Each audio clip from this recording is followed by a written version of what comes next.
My daughter ignored me the entire trip, as if I didn't exist. What she found in her suitcase at dawn made her cry. I never thought silence could sting as much as a slap in the face. Today, I'm going to tell you something I never thought I'd tell anyone.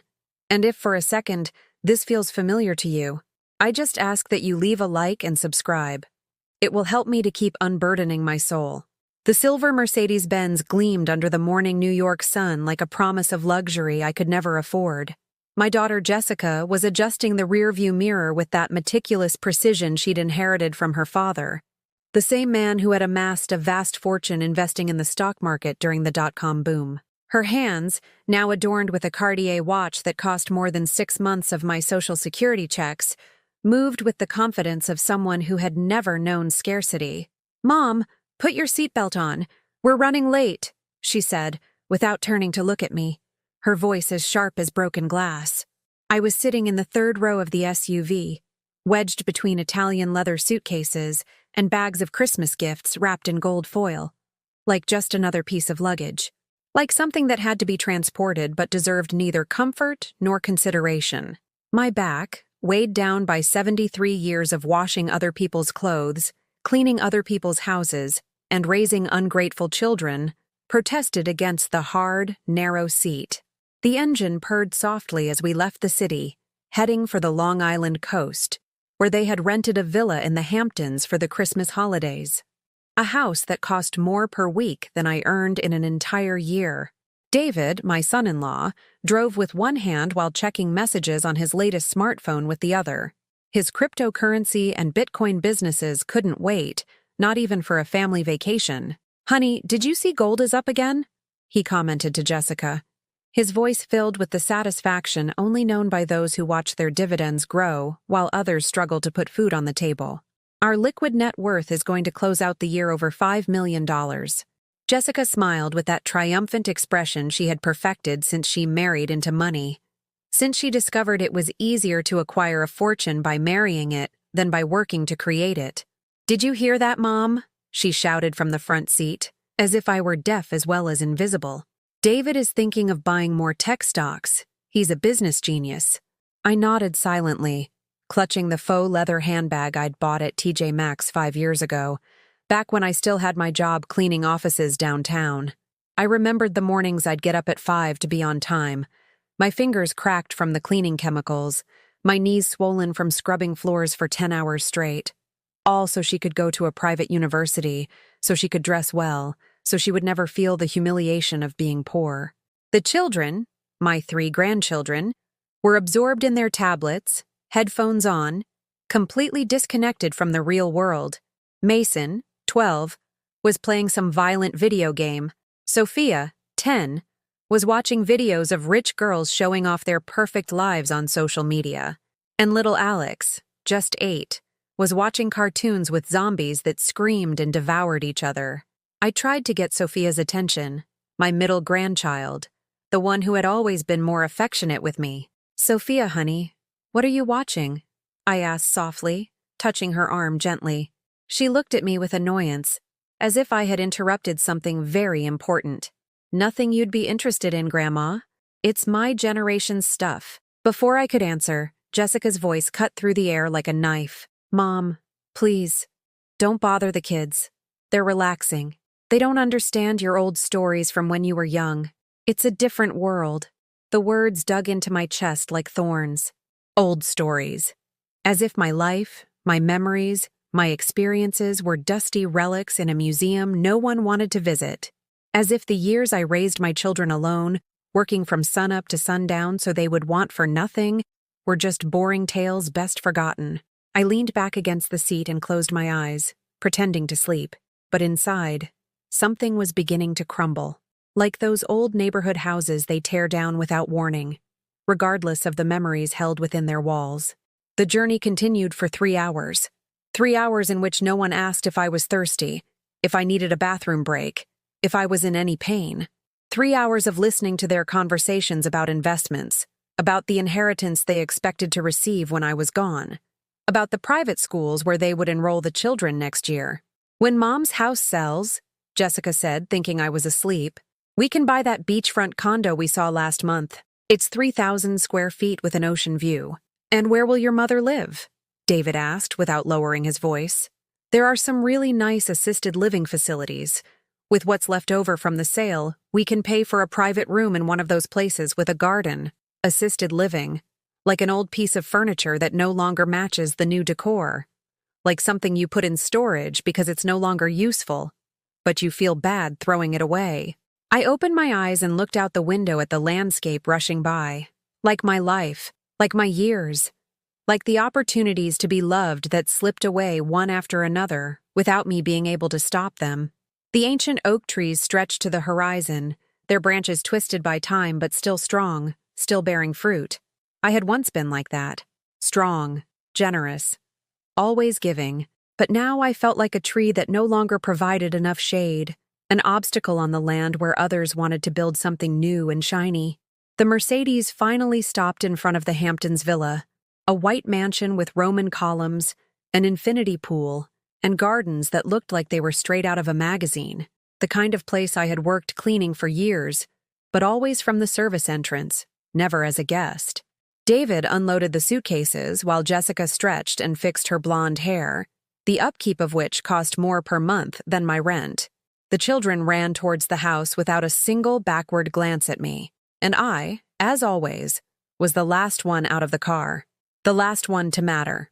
"Mom, your room is downstairs at the back," Jessica informed me while checking her phone. "That way you'll be more comfortable and have some peace and quiet." Peace and quiet. The words they use to say isolated, to say out of our way. The room they assigned me was next to the laundry room, where the hum of the industrial washing machine echoed off the walls like a constant drum. The smell of detergent and bleach reminded me of my years working at Mrs. Davenport's house, a wealthy woman who paid me a pittance to clean her 5-story mansion. I didn't know then that my own daughter would one day treat me worse than that ruthless employer. I unpacked my small cloth suitcase on the single bed that creaked with every movement. My 3 dresses hanging in the closet seemed lost in a space designed to hold designer clothes. I took out the photo of Jessica when she was 5, the only one I had from when she still hugged me without asking for anything in return. Her little eyes shone with happiness as she kissed my cheek in Central Park. That little girl was gone forever. As I arranged my blood pressure pills on the nightstand, I heard their laughter from upstairs. Their voices mingled in a symphony of joy from which I was excluded, as if they had decided my presence dimmed their happiness. I sat on the edge of the bed and closed my eyes, letting the memories flow like a black and white film. I remembered the night Jessica had a 104-degree fever and no public hospital had beds available. I sold my wedding ring, the only gold I owned, to pay for the private clinic where they saved her. $500 that represented 2 months of food for me, but which I gave without hesitation because she was my daughter, my blood, my responsibility. I remembered the years I worked double shifts on weekends to pay for her private English lessons because she dreamed of studying abroad. I would come home with swollen feet and battered hands, but I would smile when she told me she had gotten the best grade in her class. Her success was my success. Her future was my life's purpose. I also remembered when she married David. I spent my life savings, $12,000 I had scraped together, coin by coin over 20 years, to pay for the wedding dress she wanted, a French lace design that cost more than my annual salary. That day she shone like a princess, while I stayed in the background, dressed in a suit borrowed from my neighbor, invisible in the photos but proud to have made her happiness possible. When the grandchildren were born, I left my steady job to take care of them without being paid a dime.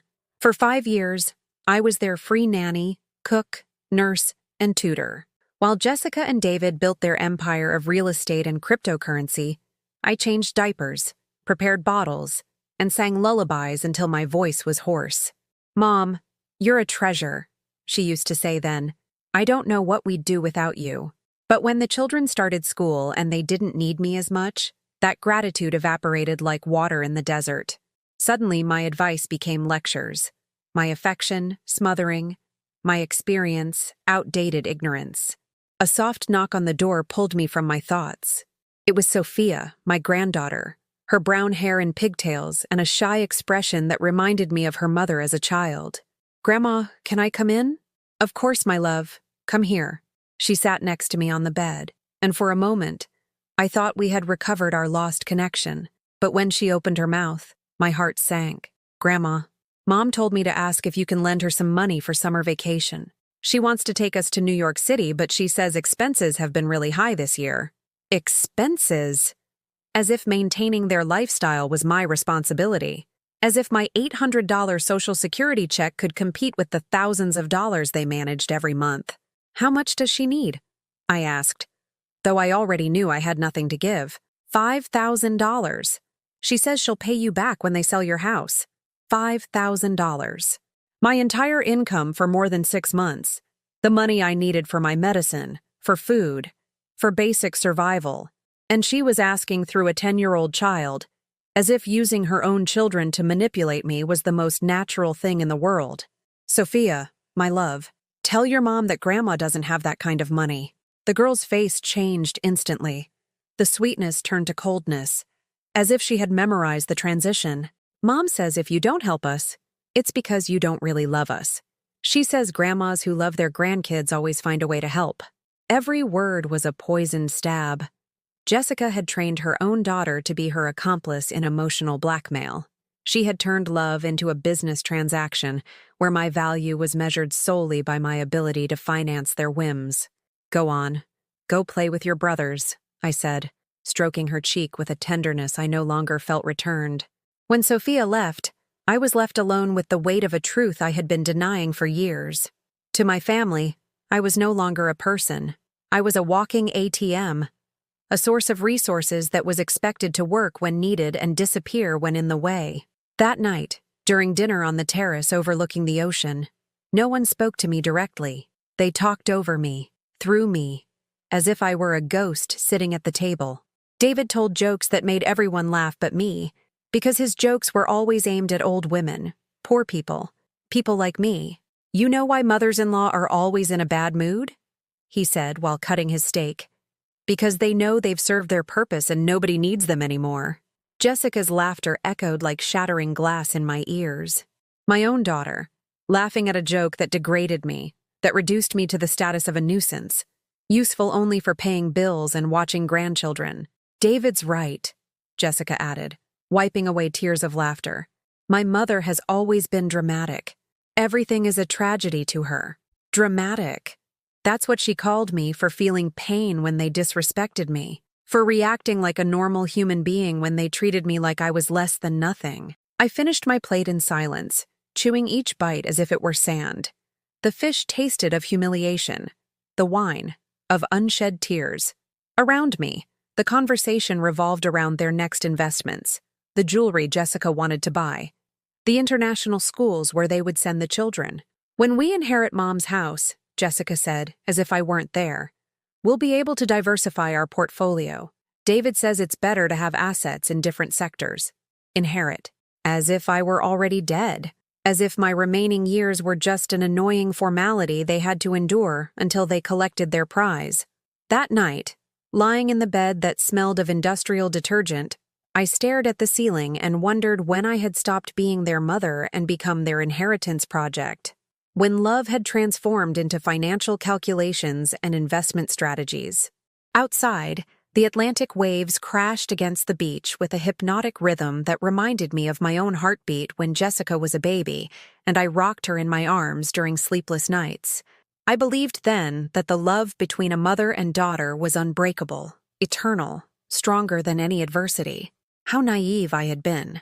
On the third day in the Hamptons, I woke up with a sharp pain in my chest that had nothing to do with my weak heart, but with something much deeper that was breaking inside me. It was December 23rd, my 73rd birthday, a date that once filled the house with flowers and hugs, but which now passed as unnoticed as my own existence. I dressed in my best blouse, the navy blue one I'd bought on sale at Macy's 3 years ago, and went down to the dining room hoping to find at least a kind look, a smile, a word acknowledging that on this day, I had come into the world to give life to them all. But the breakfast table was a scene of absolute indifference. Jessica was spreading French jam on her whole wheat toast while checking her investment fund quotes on her tablet. David was reading financial news about the performance of gold in the Asian markets, and the children were devouring their imported cereal without looking up from their electronic devices. "Good morning," I murmured, sitting in the chair no one had pulled out for me. A chorus of grunts answered me. Not a, "Good morning, Mom." Not a "Happy birthday, Grandma." Nothing to indicate that my presence added anything of value to their perfectly organized lives. I poured myself coffee from a machine that had cost more than my monthly rent, and watched my family enjoy their abundance without a shred of gratitude for the woman who had sacrificed everything for them to get there. The silence was so thick you could cut it with a knife, broken only by the sound of their chewing and the clinking of spoons against china. "Mom, we're going to Sag Harbor today to look at some yachts," Jessica announced without looking at me. "David is thinking of buying one to sail the Atlantic this summer." "A yacht?" I asked, trying to sound interested even though inside I was wondering how many millions of dollars they planned to spend on another whim. "Yes, a small one. Only about 60 feet. David says it's a good investment because it appreciates over time, like diamonds or art." 60 feet. Small. For them, spending the equivalent of 100 years of my Social Security on a floating toy was just another smart business decision. While I had lived my whole life measuring out laundry detergent to make it last longer, they talked about millions as if they were loose change found in the sofa. "And me?" I asked timidly. "What about you?" Jessica looked up with that annoyed expression she had perfected for me. "Am I going with you?" The pause that followed was more eloquent than any answer. David exchanged a look with Jessica, one of those silent communications couples have when they need to exclude someone without seeming cruel. "It's better if you stay here and rest, Mom. The sun is bad for you, and walking around the marina is very tiring. Besides, you're not interested in this boat stuff." Not interested. As if she knew what interested me or not. As if she had ever bothered to ask me what made me happy, what I dreamed of, what I wanted for the rest of my life. "Okay," I lied, forcing a smile that hurt more than telling the truth. They left in the Mercedes after breakfast, leaving me alone in that mansion that felt colder than a tomb. The house staff looked at me with pity, but didn't dare speak to me beyond polite greetings. I was the ghost guest, the uncomfortable presence everyone knew was there but preferred to ignore. I sat in the garden, under a palm tree that had probably cost more than all my savings combined, and watched the seagulls fly over the sea. They were free. They could go wherever they wanted, do whatever they pleased. No one judged them. No one despised them. No one used them until they were exhausted and then discarded them like dirty tissues. The phone vibrated in my purse. For a moment, my heart leaped with hope. Maybe Jessica had remembered. Maybe she was going to call to wish me a happy birthday, to apologize, to tell me they'd bought a cake and were coming back to celebrate with me. But it was just an automated text from the bank, reminding me that my Social Security payment had been deposited. $800 that had to last the entire month, while they spent that amount on a single bottle of champagne. I deleted the text and stared at the empty screen, waiting for it to buzz again. Waiting for a call, a text, a sign that someone in this world remembered I existed.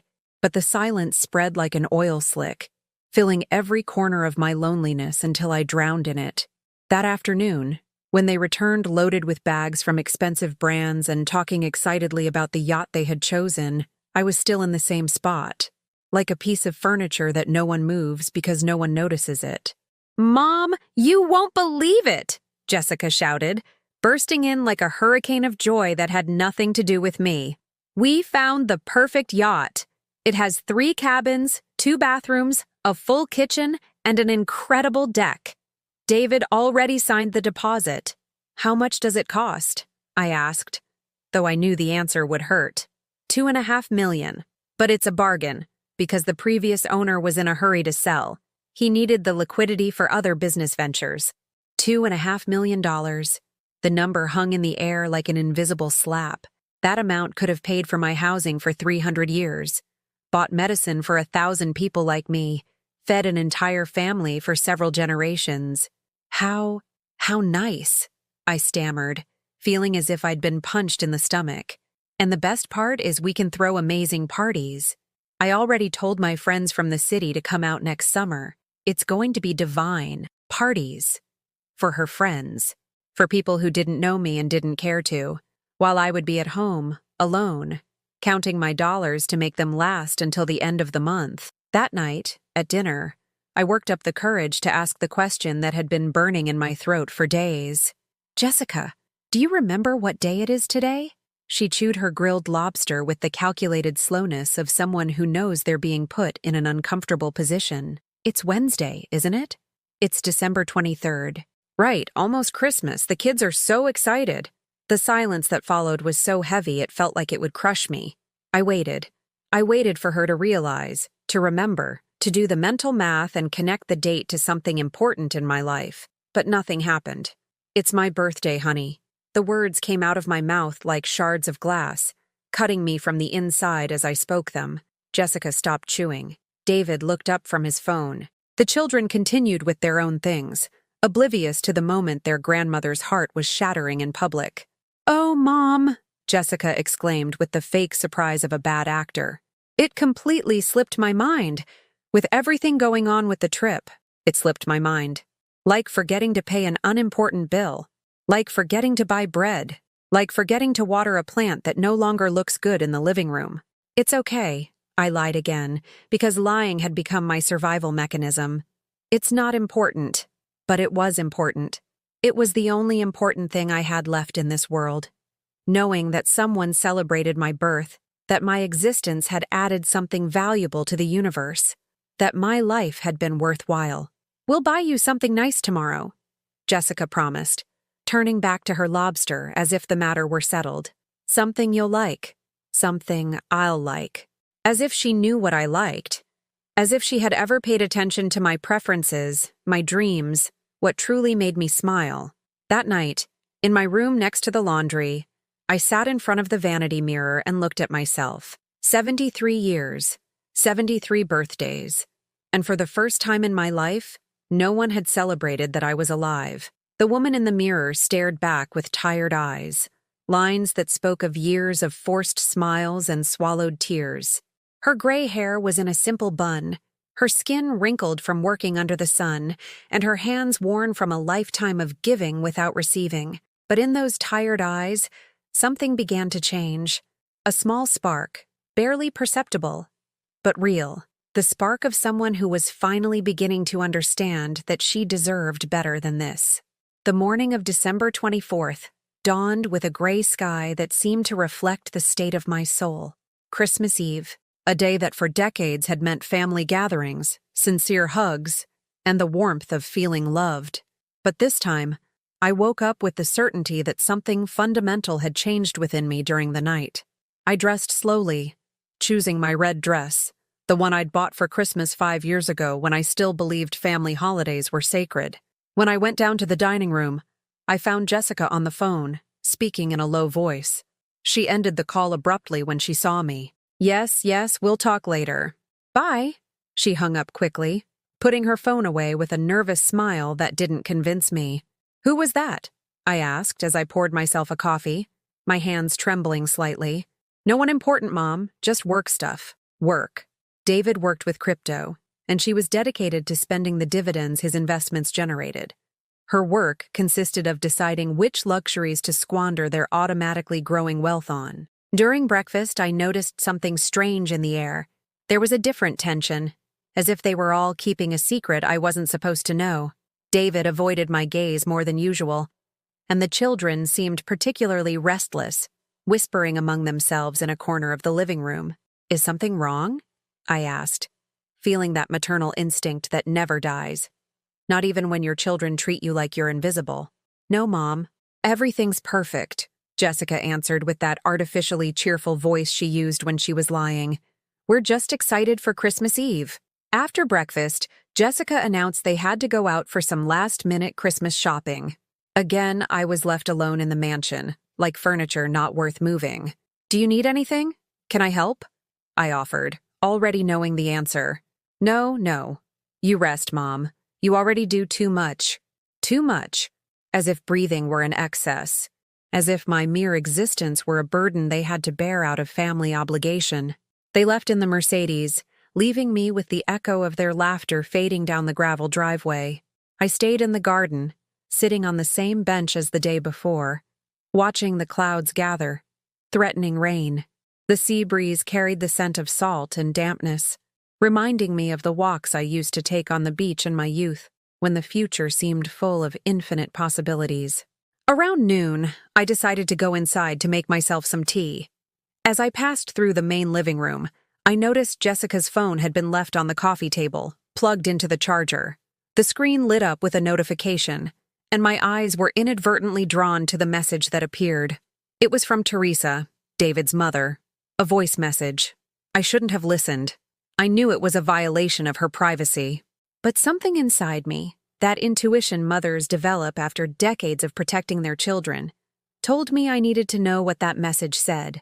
I tapped the notification with a trembling finger. Teresa's voice filled the silent room like liquid poison. Jessica, dear, I hope everything is going according to plan. Remember what we talked about. The old ones can be stubborn, but they always give in when they feel guilty. It took my mother 6 months to sign over the house. But she did it in the end. The key is to make her feel like she's a burden, that she's in the way, that the best thing for everyone is for her to go to a facility and let us manage her assets. David has everything ready with the lawyer, right? Once she signs the power of attorney, you can sell the house and split the money. It's only fair, after everything you two have had to put up with taking care of her. The world stopped. The walls of the room began to spin around me like a nightmare. My legs turned to jelly, and I had to sit on the sofa before I collapsed. A plan. It had all been a plan. The trip to the Hamptons, the humiliation, the forgotten birthday, the constant disdain. It was all part of a carefully orchestrated strategy to break my will, to make me sign documents that would give them control over my house, my only valuable possession in this world. I replayed the message and listened again, each word stabbing my heart like a poisoned knife. The old ones can be stubborn. Make her feel like she's a burden. Everything you two have had to put up with taking care of her. Taking care of her. As if I were a senile old woman who needed constant supervision. As if turning 73 had automatically erased my ability to make decisions about my own life. I got up from the sofa, my legs shaking, and walked to the window overlooking the garden.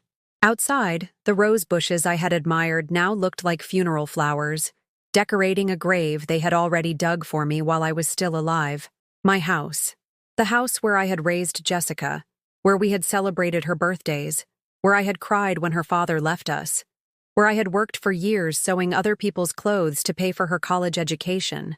That house, which represented my entire history, all my memories, my very identity, was nothing more than a financial asset in their profit calculations. The phone was still in my hands when I heard the sound of the Mercedes in the driveway. I quickly cleared the message from the notification history and left the phone exactly where I had found it. I ran to my room and closed the door, leaning against it as my breath came in ragged gasps, as if I had run a marathon.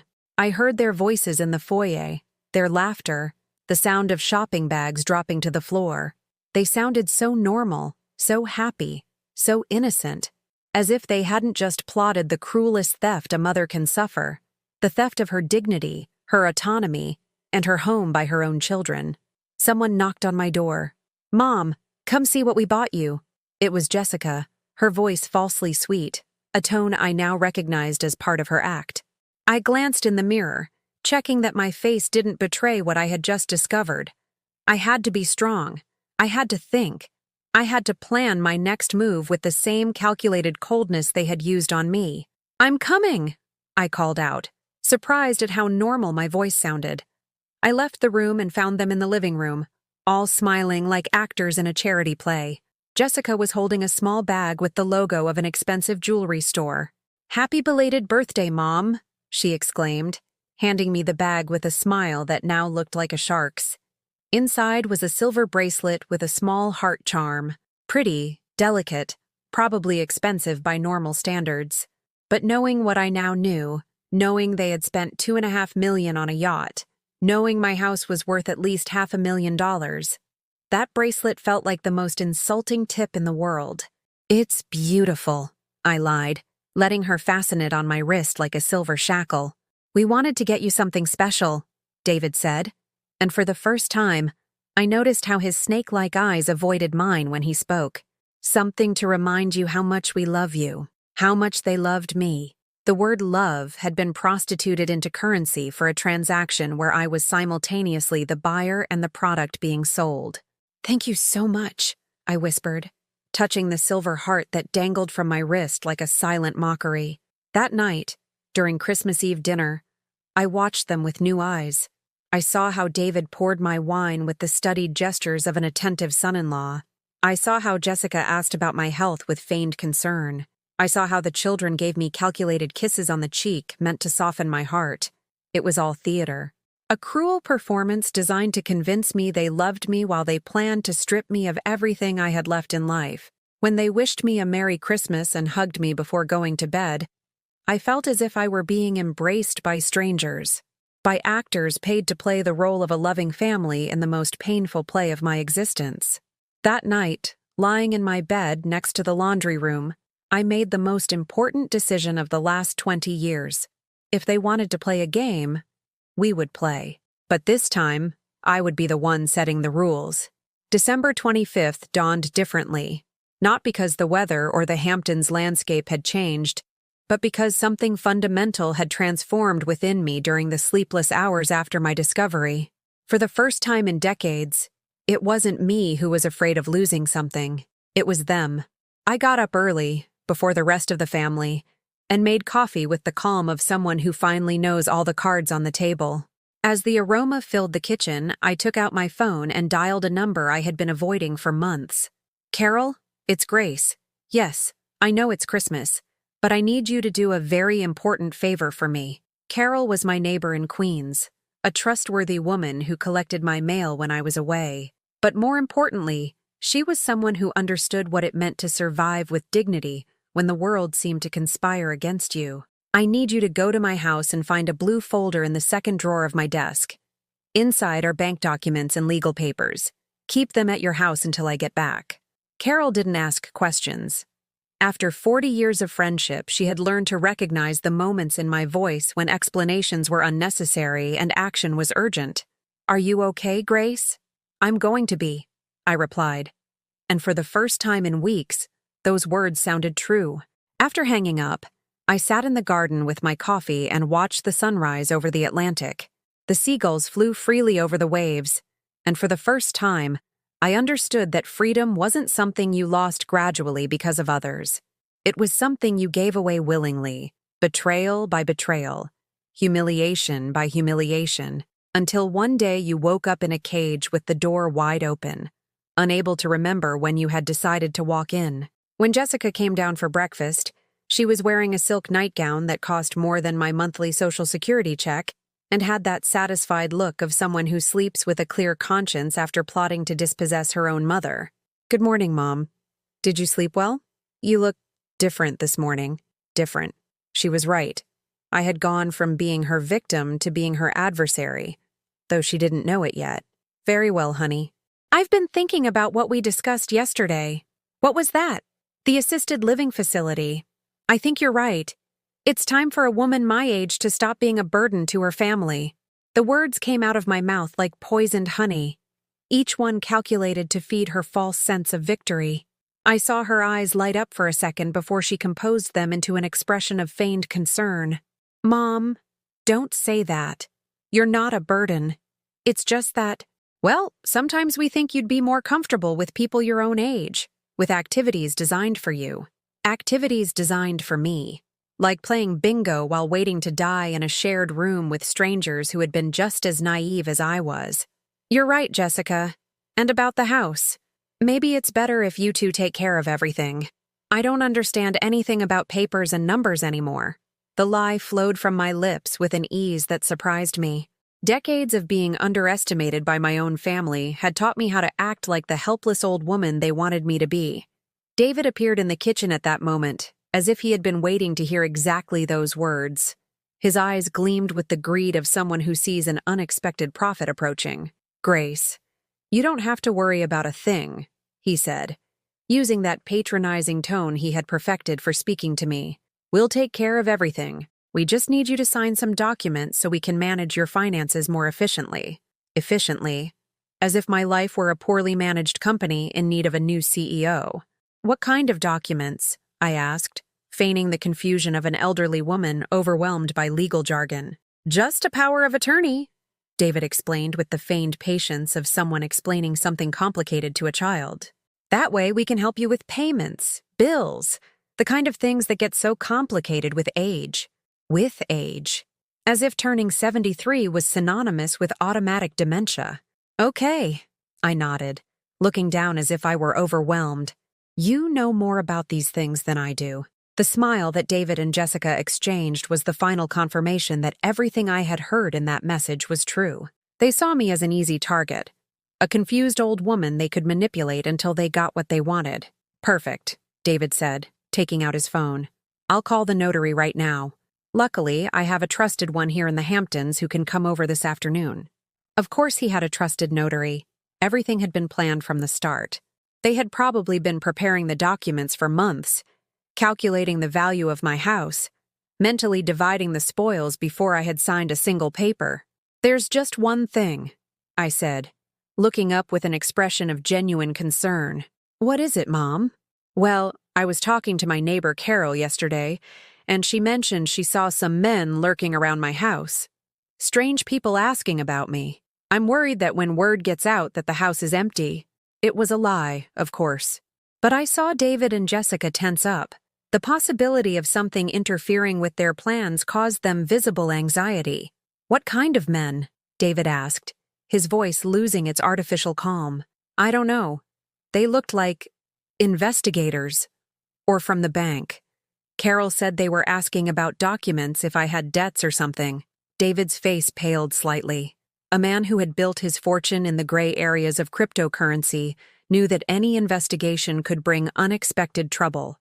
"It's probably nothing important," Jessica said, but her voice sounded less certain.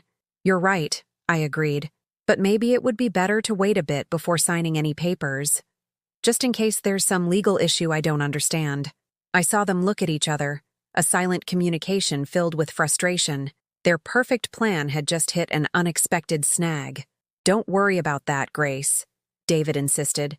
"We can handle any problems that come up. It's better to get the paperwork done sooner rather than later." But I had already planted the seed of doubt. And like any seed watered with anxiety, it would grow into paranoia. That afternoon, when the notary arrived, an older man with a leather briefcase that seemed to hold all the legal instruments needed to dispossess elderly women, I had my next move ready. "Excuse me," I said, interrupting the technical explanations about power of attorney and property transfers, "but I need to use the restroom." I stood up slowly, with the exaggerated fragility I had seen in nursing homes, and left the living room. But instead of going to the bathroom, I went quietly up to Jessica and David's room. I found what I was looking for on his nightstand. A folder with legal documents, all prepared in advance, all waiting for just my signature to turn my assets into their prize. I took out my phone and photographed every page, every clause, every detail of the heist they had planned. Then I returned to the living room, where they were waiting with poorly concealed impatience. "I'm sorry, at my age, everything takes a little longer," I apologized with an innocent smile. "No problem," the notary lied. "Shall we continue?" "Actually," I said, sitting down slowly, "I've been thinking, and I believe it's best if I consult with my own lawyer before signing anything. This is a very important decision." The silence that followed was so tense you could have cut it with a knife. David clenched his fists on the table. Jessica forced a smile that didn't reach her eyes. The notary closed his briefcase with a click that sounded like a postponed sentence. "Of course," David said through gritted teeth. "It's your right." But in his eyes, I saw something that made me smile inwardly. For the first time in years, I was the one in control. That night, when everyone went to bed believing they had lost a battle but not the war, I stayed awake planning my next move. I had spent decades being the accommodating old woman who said yes to everything. It was time to find out what happened when I started saying no. The next 2 days in the Hamptons were like living in a play where everyone knew their part except the audience. Jessica and David maintained their masks of loving children, but there was a new tension in the air, a poorly hidden urgency in their glances, and a growing impatience in their voices whenever I postponed any decision related to papers or signatures. At breakfast on December 27th, David couldn't hold back any longer. "Grace, I've been thinking about what you said about those strange men near your house. Don't you think it would be better to sort out the documents sooner rather than later? For your own safety, I mean. For my safety.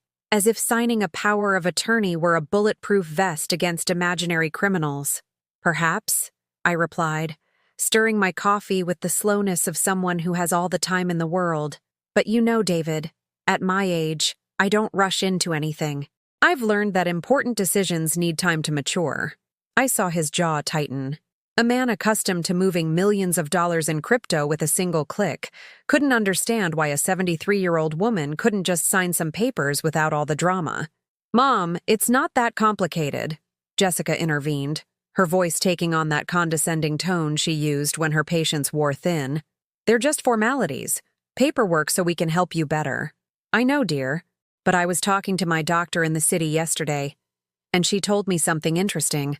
I was lying, of course, but I had learned that strategic lies were the only way to level the playing field against those who had been lying to me for months." "What did she say?" David asked, his voice betraying an anxiety he could no longer hide. "She explained that at my age, any dramatic change in my routine or responsibilities can affect my mental health. She said it's very common for older people to develop depression or anxiety when they feel they've lost control over their lives." It wasn't a complete lie. I had read something similar in a magazine while waiting at the doctor's office last month, but the way I presented it made it sound like an official diagnosis. "That's ridiculous," Jessica muttered, but David shot her a warning look. "And what does the doctor suggest?" he asked, feigning medical concern when he actually feared legal obstacles. "That I take things slow. That I make any important decisions only when I feel completely safe and calm. And right now, with this whole story about strangers and documents, I don't feel calm at all." The silence that followed was delicious. I saw them exchange frustrated glances, like poker players who realize their opponent has a better hand than they thought. That afternoon, while they were supposedly out for a walk on the beach, I took the opportunity to make a crucial call. "Carl, it's Grace Morales. Yes, Mrs. Morales from the Astoria apartment. I need you to come to my house tomorrow." Carl was my trusted locksmith, an honest man who had repaired the locks on my house for years without asking unnecessary questions. "I need you to change all the locks, all of them, and I'll be the only one with the keys." I didn't have to explain why. Carl belonged to that generation of workers who understood that sometimes families weren't what they seemed from the outside. "When do you need it done, ma'am?" "The day after tomorrow, when I get back from my trip. And Carl, it's important that no one else knows about this. Do you understand?" "I understand perfectly. Don't you worry." When I hung up, I felt a strange sense of release. For the first time in years, I was making decisions about my own life without consulting anyone, without asking permission, without justifying my actions to people who no longer had any right to an opinion on my future. That night, at dinner, I decided to drop my second bombshell. "I've been thinking a lot these past few days," I announced, cutting a piece of fish with the same calmness I was using to cut through their plans. "And I think you're right about the assisted living facility." Jessica's eyes lit up like a child's on Christmas morning. David leaned forward, suddenly interested in every word that came out of my mouth. "Really, Mom?" "Yes, but I've decided I want to choose where I live myself. I've heard about a very nice facility up in Maine near the ocean. I like the idea of waking up to a sea view." "Maine?" David frowned. "Isn't that a bit far?" "Far from them. Far from their control. Far from their ability to manipulate me daily. Nothing is too far for me at my age," I replied. "And besides, I want to sell the house myself, at my own pace, without being rushed." I saw David's face fall slightly. His plan required me to sign the power of attorney so he could manage the sale on his terms and timeline. "Mom, you don't understand how complicated it is to sell a property," Jessica intervened. "There's so much paperwork, so many logistics. That's why I've decided to hire an independent real estate agent. Carol recommended a very good one who's worked in the neighborhood for years." Another strategic lie. but a necessary one to keep them out of the process. Wouldn't it be better if we handled it? David insisted. We know the market. We know how to maximize its value. Maximize its value. For them, not for me. No, no. You two already have too many responsibilities with your own businesses. I don't want to be an additional burden. An additional burden. Their own words returned like poisoned darts. But Mom, the money from the sale? Where are you going to keep it? Jessica asked, her voice betraying an anxiety she could no longer hide. Oh, don't you worry about that. I've already spoken with the bank and they're going to open a special senior account for me, with financial advisors who will help me invest the money so it lasts for the rest of my life. I saw David choke slightly on his wine. A man who had built his fortune managing other people's assets couldn't stand the idea of me having my own financial advisors. Which bank? He asked, trying to sound casual. A different one from yours. Carol told me it's better not to mix family and personal finances, to avoid complications. The rest of the dinner passed in tense silence. The children, absorbed in their devices, didn't notice the silent war unfolding among the adults. But I knew that every word I had spoken was a stake driven through the heart of their plans. That night, lying in my bed next to the constant hum of the laundry machine, I heard angry voices from the room above. David and Jessica were arguing in furious whispers, thinking I was asleep. Fragments of their conversation reached my room, confirming everything I already knew. She's getting stubborn. The money is going to slip through our fingers. We have to pressure her more. Maybe your mother isn't as stupid as we thought. I wasn't stupid. I had never been stupid. I had only been a loving mother who trusted the wrong people. But that woman had died for good in the Hamptons. Between the noise of the laundry machine and the discovery that her own family saw her as an obstacle to be removed. The next day, our last day at the villa, David made his final, desperate attempt. Grace, I've been thinking, what if we postpone this whole assisted living thing? Maybe you could come live with us. We have plenty of room in our house. Live with them, under their roof, under their control, under their constant surveillance until I finally signed whatever they wanted. That's very kind of you, David, I replied with a smile I had perfected over years of feigning gratitude. But I've already made my decision. At my age, it's important to maintain independence for as long as possible. But Mom, Jessica began. No buts, honey. For the first time in years, I know exactly what I want to do with my life. And it was true. For the first time in decades, I had a plan. And unlike theirs, mine didn't require hurting anyone to work. It only required me to stop letting them hurt me. The drive back to New York was a piercing silence that cut through the air of the Mercedes like a knife. No one spoke for the 3-hour trip. David drove with white knuckles gripping the steering wheel. Jessica stared out the window with that look of poorly contained frustration she had inherited from her father. And the children remained absorbed in their screens, oblivious to the emotional storm brewing among the adults. I, on the other hand, observed the American landscape with new eyes. The ancient forests that had witnessed centuries of history, the mountains that had seen generations come and go, the small towns where life went on without the complications of urban greed. Everything seemed sharper, more real, as if I had been seeing the world through a foggy window for years and someone had finally wiped it clean. When we arrived at my home in Astoria, Queens, the 4-story building with its red brick facade welcomed me like a sanctuary. I had lived there for 30 years. I had raised Jessica in that second-floor apartment. I had cried and laughed within those walls that she and David now saw only as square footage convertible into dollars. "Do you need help with your bags, Mom?" Jessica asked with the forced politeness that had characterized the entire trip. "No, thank you. I can manage on my own." The words came out of my mouth with a firmness that surprised even me. For decades, I had automatically accepted any help offered, grateful that someone considered me worthy of attention. But now I understood that their help always came with invisible strings attached, with expectations of eternal gratitude and future submission. "Well," David cleared his throat, uncomfortable. "Then, we'll call you in a few days to discuss the outstanding issues." The outstanding issues. As if stripping me of my autonomy was just another administrative task on their to-do list. "Of course," I replied, knowing that call would never have the outcome they expected. I watched them drive away in the silver Mercedes, and for the first time in years, their departure didn't bring me sadness. I felt relief. I felt freedom.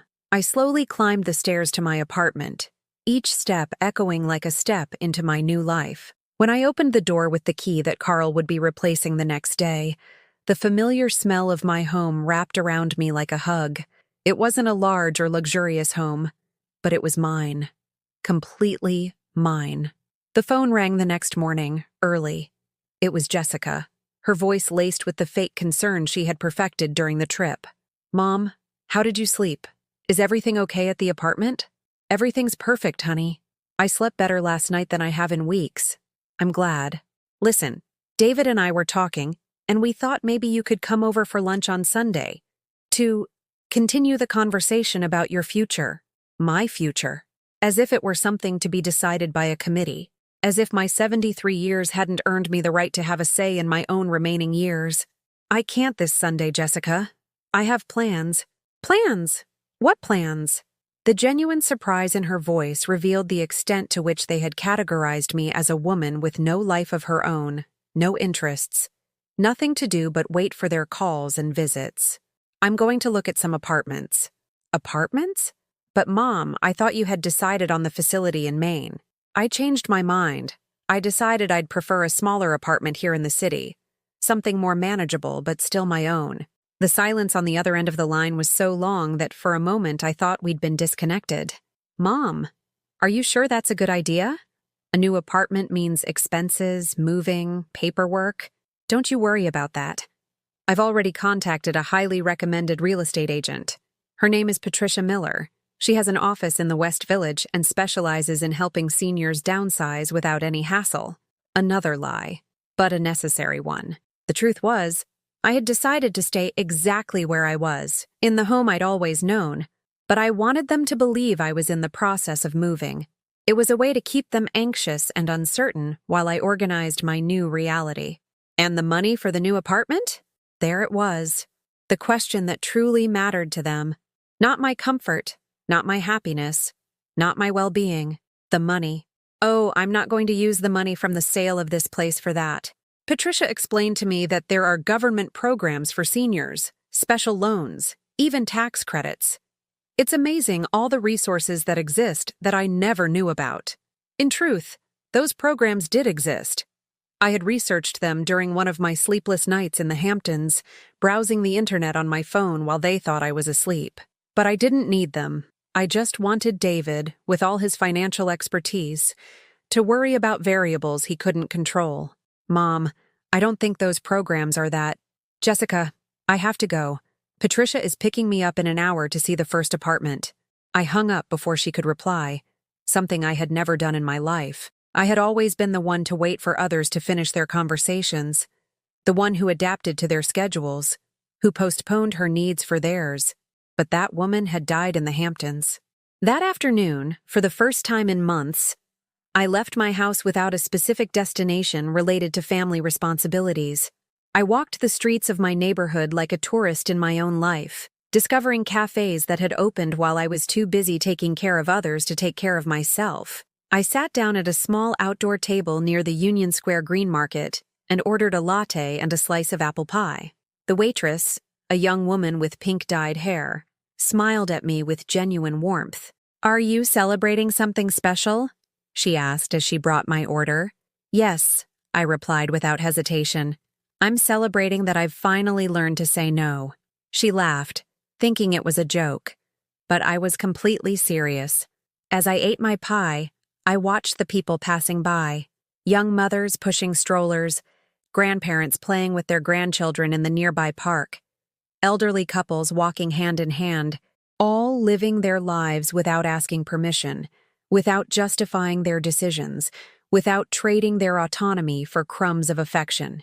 That evening, I called Carol, my trusted neighbor, and told her an edited version of what I had discovered during the vacation. "I'm not surprised at all, Grace," she said with the kind of brutal honesty only lifelong friends can afford. "I've seen how they treat you for a while now, like you're their housekeeper instead of their mother." Why didn't you ever say anything? Because you wouldn't have wanted to hear it. When a mother is blinded by love for her children, she can't see what everyone else sees clearly. She was right. For years, Carol and other friends had likely been silent witnesses to my gradual transformation from a respected mother to an unpaid employee.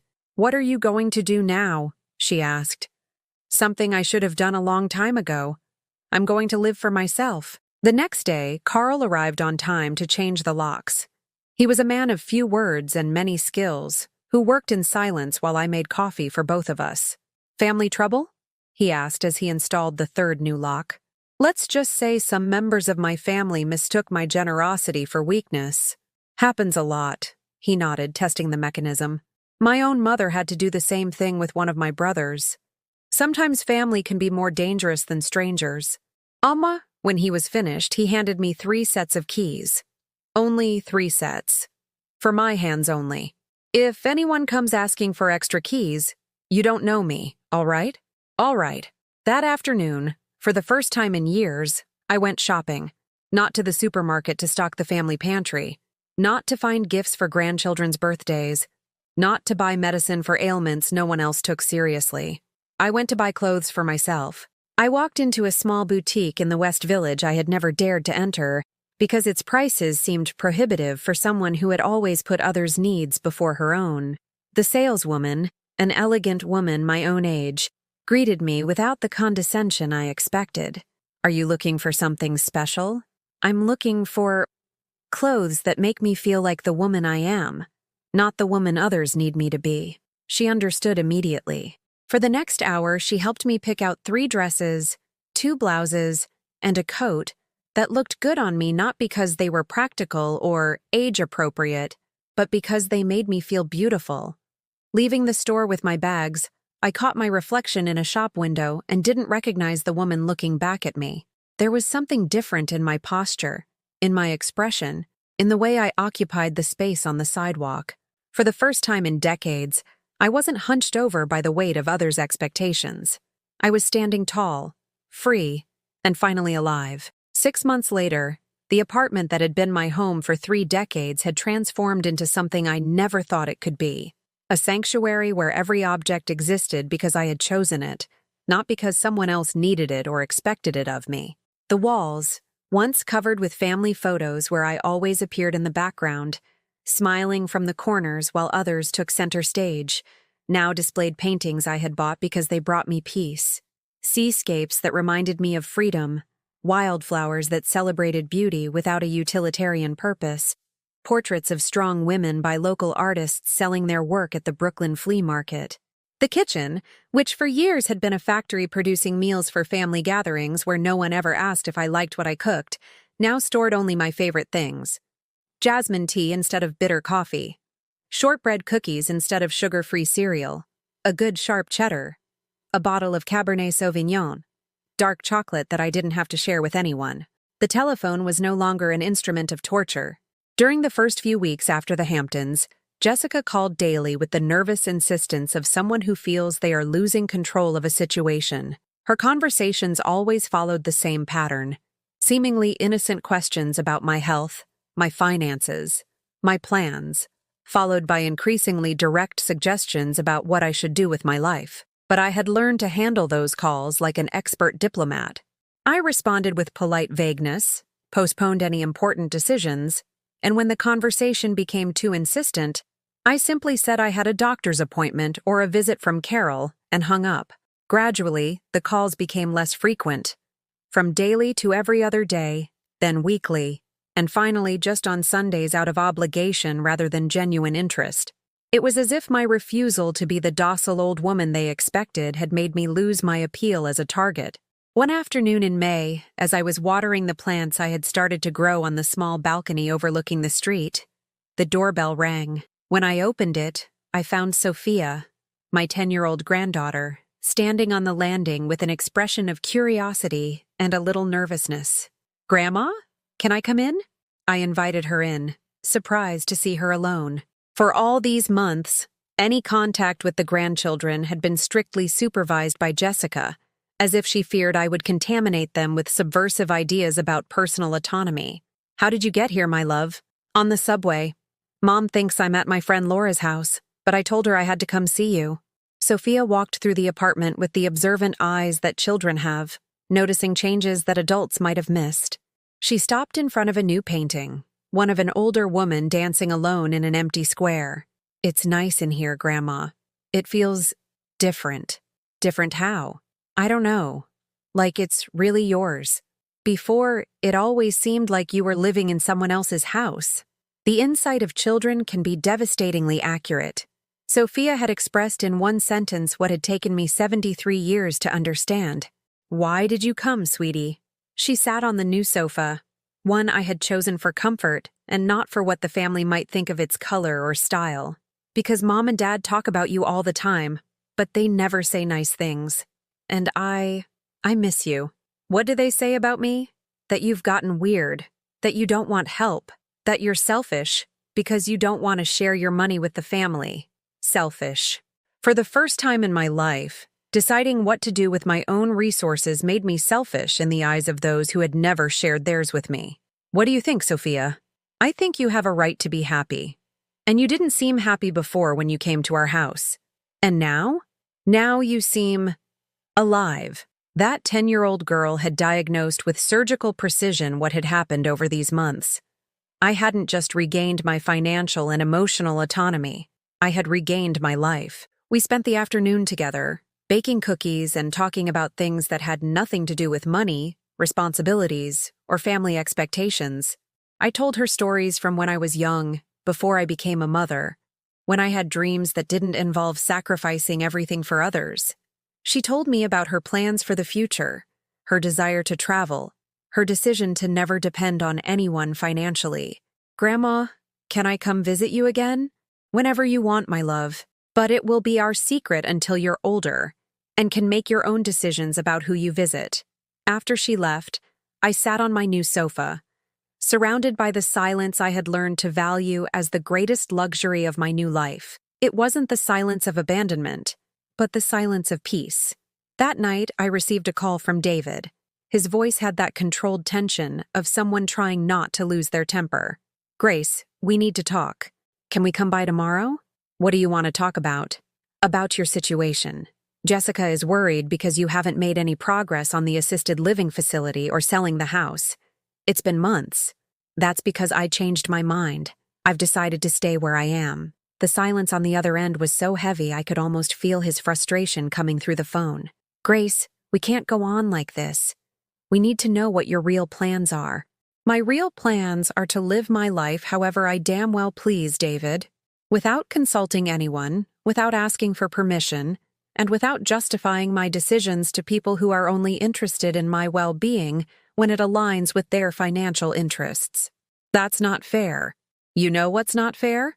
Spending 70 years giving everything and getting nothing in return. Raising ungrateful children who only call when they need something. Being treated like a nuisance instead of the person who gave them life. If that's your attitude, maybe you should what? Stop calling? Disappear from my life? Go ahead. Do me that favor. I hung up the phone without waiting for a reply. And for the first time in decades, hanging up didn't cause me anxiety or guilt.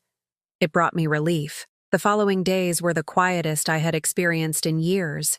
No one called. No one visited. No one asked me for money, favors, or decisions that would benefit others at the expense of my well-being. I used those days to do something I had been putting off. Write my real will, not the one they expected me to write. I hired a lawyer who specialized in family law, a sharp woman who immediately understood the situation without needing dramatic explanations. I want to leave everything to charities that help elderly women in vulnerable situations, I explained. And I want to establish a special trust fund for my granddaughter, Sophia, which she can only access when she turns 25 and proves she has learned to stand on her own 2 feet.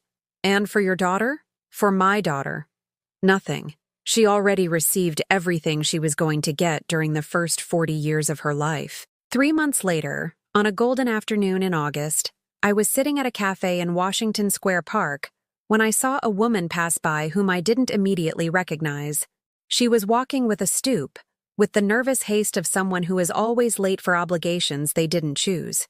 She wore expensive but impersonal clothes, the uniform of someone who has let others define their identity. It was Jessica, my daughter, but she was also me, the woman I had been for decades. She didn't see me. She kept walking, talking on her phone with that tense voice I knew so well because it had once been mine, probably arguing about money, plans, responsibilities that others had placed on her shoulders. For a moment, I felt pity for her. She had inherited the same trap I had lived in, believing her value depended on what she could extract from others, that her security lay in controlling their lives, that love was bought with manipulation and emotional blackmail. But that pity lasted only a moment, because Jessica, unlike me, had had opportunities to choose differently. She had had an education, money, freedom, and she had chosen to use all of it to become a predator instead of a free woman. That night, for the first time in months, I took out an old photo of the two of us when she was 5. In the picture, she was hugging me with the genuine devotion that only small children have. Her eyes shone with happiness, and mine reflected an unconditional love that I then believed was eternal.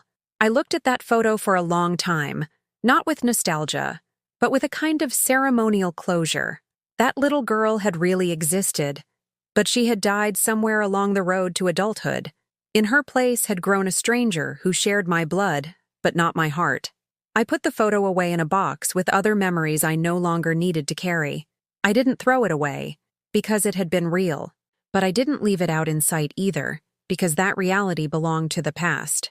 The next day was Sunday, Jessica's weekly call day, but the phone didn't ring, and I, for the first time in my life, felt no need to call first. I had learned that true love doesn't beg, doesn't blackmail, doesn't manipulate. True love respects, honors, and celebrates.